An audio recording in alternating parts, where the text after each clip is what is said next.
So if you could just get over for a little while the need for the manifestations to show up in order to support you, if you could stop needing the manifestation, if you could enjoy the process of the vortex and let the manifestation happen when you're ready to receive it, rather than feel the absence of it because you're not ready to receive it, then you'd have a whole lot better time moving along. Also, there's another piece that's so important to stick in right here and now. You're not ever going to get it done. Every moment of every life experience is full of things that are going to make you put more in the vortex. So this life-producing, energetic, swirling, source energy clump of consciousness is always expanding and flowing to you, and you are the manifestationalness of it. It's like seeds in the ground that are going to become this magnificent tree, whether the tree wants it or not. This is in the process of becoming. Are you following? And since this is in the process of becoming, and now you acknowledge that it is, maybe you'll not look so much where it isn't and start looking as it is in the process of becoming. And if you'll start looking as the process is becoming, instead of taking score too soon, then you'll allow yourself to have more fun in the becoming process, and then you'll be ready for the next understanding and the next and the next and the next, which is you're not ever going to get it done. We can say this better. If you need something to happen before you can feel good, and it hasn't happened so you don't feel good, you're going to slow it down. But if you don't need it to happen, instead, you found a way to feel good anyway because the idea of it is satisfying to you.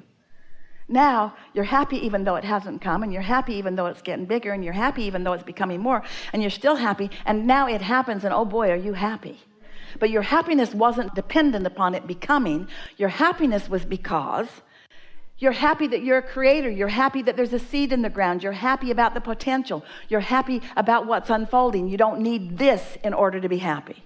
And when you don't need this manifestation in order to be happy, but instead you're happy as it is becoming, now you're happy, happy, happy, happy, happy, happy, happy, happy, happy, happy. And can you feel how you've got to feel like that? Because there's always going to be something new that you've hatched that you want that hasn't manifested yet.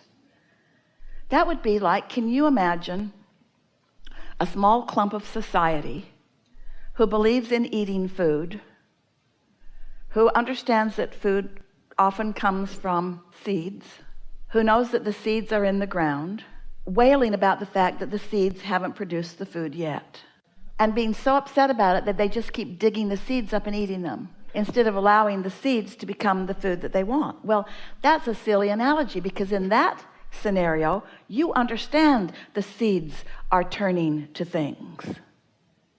We want you to understand that these thoughts are turning to things, and that they are seeds that are being nurtured, and that your creations, the creations that you want, that you call more money, relationships, improved life experience, the myriad of things that you deservedly are asking for, that all of these experiences and material objects and things and possessions and life experiences and circumstances and events, all these things that you are asking for are in various stages of becoming. They're in a pipeline.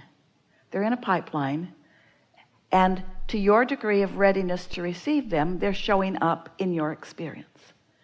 So this conversation is about asking you to slow down the need for the manifestation just a little bit, and to goose up your awareness of them coming along, so that you are excited about the idea that came. For example, we've been giving this example. If you've heard it, good. You'll hear it better this time. It's our favorite recent story about thoughts turning to things. Nothing matters to Esther more than those like you. Nothing is more satisfying to her than to experience you in some attitude of serious asking, and in a place where you are allowing the answer to occur to you. That's a manifestation that Esther really enjoys. She really likes it when you have an aha moment. She really likes it when she has an aha moment. She really likes it when a little bit of resistance dissipates and more allowing happens, because she can feel the breakthrough in the moment, and you can too. So that's sort of what she lives for. That is more than enough to sustain Esther on her happily ever after journey. So she's in Del Mar. She has 2 houses there that overlook the ocean. One a house she lives in, and one that is a guest house, and they are in a most beautiful place. So she's sitting there in her house one morning, and she has been listening to us about the power and the value of meditation. And so she's been meditating for 20 minutes every morning and enjoying that feeling of detachment and enjoying that feeling of numbness, and then listening, perhaps if there might be a thought or an impulse that drops in toward the end of meditation, because she knows that she's in that receptive mode, and so she's interested in what might drop in. And when she came out of meditation, the idea that was so strong within her was, ooh, wouldn't it be fun to move all the furniture around in this house, in both of these houses? Wouldn't that be fun? Now, when you think about that at face value, when you look at it from a human perspective, that might seem odd, because Esther's busy. She has a lot going on, and the idea of just moving furniture around might seem irrational and might be irrational. But, ooh, it felt like the best idea. It just felt like the best idea. What we didn't tell you is that the day before that, the thought that came to her as she came out of meditation was equally irrational. It was an idea to understand her music system in her house. She's had that house for 10 years. She's never really understood how it works. Jerry knew. There are speakers in every room, in every courtyard, out in the gardens, in the driveway. She just started pushing buttons, and all of a sudden, she started realizing that she had control of the music system. Who knew? Who knew how simple that could be? Just pushing the right combination of buttons made such a big difference. And then she started looking down the music menu, and she started playing beautiful music, all kinds of different music, classical music and rock and country music. And then she found the station that was rap.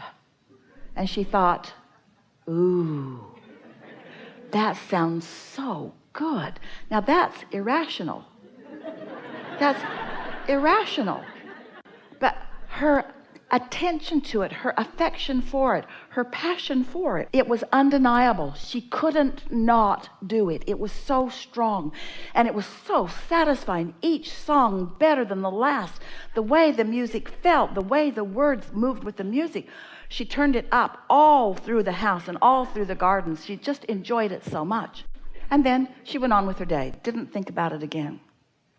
Now it's the second day, and now she's got this irrational passion coming out of meditation for moving furniture around. So she got online and found a company that could send 2 men and their truck to help her move the furniture.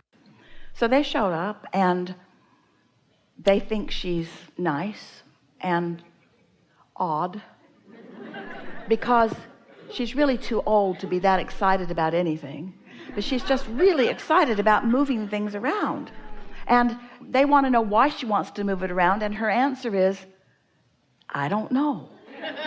It just seemed like a really good idea. So they spent hours together. They moved this over here, and this over here, and this over here, and this over here, and this over here, and this over here, and this over here. They put most of it back where it was before, but they moved a lot of things around. But rather early in the process, they want to know who she is. These questions are bubbling within them. They're too shy to really ask. They're getting to know each other. They're actually all in love with each other.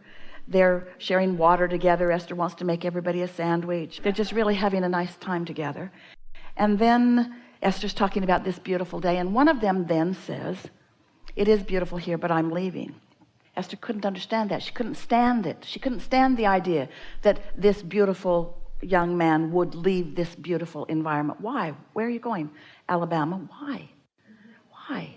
Because I am a rapper, and I have some things going, and it's going better there than it is here, so I'm going to go there instead of here. And Esther said, hold on a minute. So she went and pushed her buttons, turned all the volume up in all of the zones, and now rap is playing everywhere for all the countryside to hear. In that moment, was the first clue that Esther had that Source knew something about why this felt good to her that she didn't consciously know. She's thinking, oh, that's what that was all about. That's why I learned the music system. That's why I found that. That's why I'm so excited about this. They said, what do you do? Esther said, I'm a teacher. What do you teach? Rap. Then she said, not really. What I teach is getting to live where you want to live. What I teach is living happily ever after. What I teach is you create your own reality. What I teach is life is supposed to be good for you. What I teach is life is supposed to be fun. And then she's got some CDs and some books, and she's gathering them up, and his eyes are bigger and bigger because he didn't know why he was there. He thought he was just taking an assignment. Now Esther understands why she wants to move furniture around. She needs a wrapper in her house. She needs a wrapper in her house. And why does she need a wrapper in her house? Not just a wrapper in her house. She needed this wrapper in her house because his inner being and her inner being knew what a perfect match they were for each other. Knew what a powerful question he had pulsing within him and what a powerful answer Esther had pulsing within her. And this was the path of least resistance to get the two of them together. And that's how the universe works. Path of least resistance is being lined up for you all the time. But you're too smart for that because you're too busy for that. And you say, why would I take the time to learn this system now when I haven't known it in all these years and I've gotten by? Why would I take time away from something else important that I should be doing to be messing around with this and learning this? And then why would I spend an hour listening to rap? Why would I do that? I can't explain it. And the reason I can't explain it is because my vortex is more powerful than I am. Because my vortex has more momentum than I do. Because when I meditated, I found vibrational sameness with the energy of my vortex, and I knew and in fact am the same as my inner being. And so my inner being felt such enthusiasm because my inner being knows the manifestation that's down the pipeline, even though I can't see it. But because Esther, like so many of you and like not so many of you, is willing to follow an impulse just because it feels good, even though it is irrational. And that's the thing that most of you have sort of trained out of yourselves. You're not willing to do what feels best to you. So that brings us back to what we were saying earlier, that for most, these are just words, just another opinion, just words that might work or might not work, just words to you. We'd like you to trust, and we'd like you to apply, and we'd like you to live happily ever after. We'd like this to be the moment that you hook into that resonance and that triggers your connection to your guidance system. That would be a nice thing. But we also know that words don't teach, that it's only life experience that teaches. And that until you've had the experience of knowing for sure that you were resistant free, because you'd meditated and quieted your mind and your mind was clear, and you're swooning, you can feel it, you have no thoughts in your mind, you're not worried about bills, you're not mad at that person you work with, you're not worried about this or that, your mind is clear, and in that absence of resistance, your vibration has risen, and you're in sync with that pure positive energy within you, and then something occurs to you,